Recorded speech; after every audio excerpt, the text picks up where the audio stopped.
बिल्ली का छोटा बच्चा मेरे सिर के पास आया और उसे हल्के से सूंघने लगा। अचानक उसने अपना मुंह खोला और मेरे बेजान शरीर पर सांस छोड़ी। अगले ही पल मेरी आंखों के पुतलियां सिकुड़ गईं।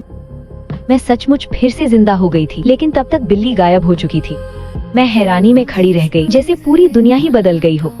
दूर से आती सीगल पक्षियों की आवाजें मेरे कानों में गूंजने लगी, मानो वे किसी भी पल मुझ पर झपटने वाले हों। मैंने घबराकर हाथ उठाकर खुद को बचाना चाहा, लेकिन तभी एहसास हुआ कि वे अभी कोसों दूर थे। जमीन पर रेंगती मकड़ी के हर कदम की आवाज मुझे साफ सुनाई दे रही थी।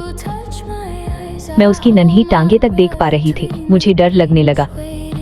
मैं बेकाबू होकर पीछे रेंगने लगी, फिर खुद को संभालकर खड़ी हुई। अजीब हरकतों के साथ मैं वापस अपने अपार्टमेंट की ओर गई। मैंने दूसरी मंजिल की खिड़की की तरफ देखा। बिना एक पल गवाए मैंने छलांग लगा दी।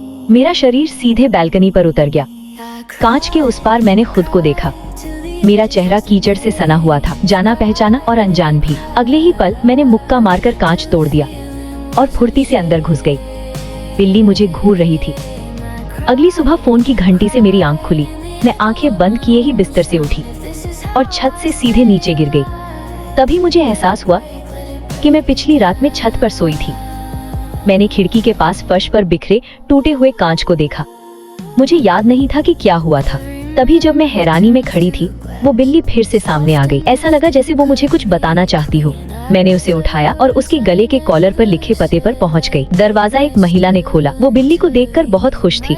उसने कहा कि मैं पहली इंसान हूँ जिसे इस बिल्ली ने मौत से वापस लौटाया है। घर की सारी बिल्लियाँ मुझे घूर रही थी। महिला ने बताया कि ये एक रेयर इजिप्शियन बिल्ली है जिसके पास कोई रहस्यमयी शक्ति है। मुझे उस पर यकीन नहीं हुआ। मैं मुड़ी ही थी कि तभी उसने मेरी तरफ कैटनिप बॉल उछाल दी। मैंने उसे बिना सोचे पकड़ लिया और पागलों की तरह सूंघने लगी। मैं पूरी तरह काबू से बाहर हो गई थी।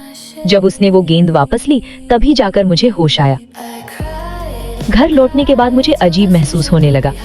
मैंने कैट फूड के कई डिब्बे चेक कर दिए और उछलना कूदना बंद ही नहीं कर पा रही थी, जैसे हर जगह कूदना मेरी मजबूरी बन गया हो। उसी रात सड़क के उस पार फिर से पार्टी शुरू हो गई। पहले मैं हमेशा उसे सह लेती थी, लेकिन इस बार मैं सीधे वहाँ पहुँच गई। उन्होंने मुझे इग्नोर किया। मेरी भावनाएं उसी पल फट पड़ी। मैंने लात मारकर मेन डोर खोल दिया, टेबल पर छलांग लगाई, बियर का कैन उठाया और उसे सीधे स्पीकर में घुसा दिया। संगीत उसी पल बंद हो गया। मैं तेजी से वहाँ पहुँची और पूरी ताकत से उस पर अपना पैर दे मारा। तुमने ये सुना? इसे खामोशी कहते हैं।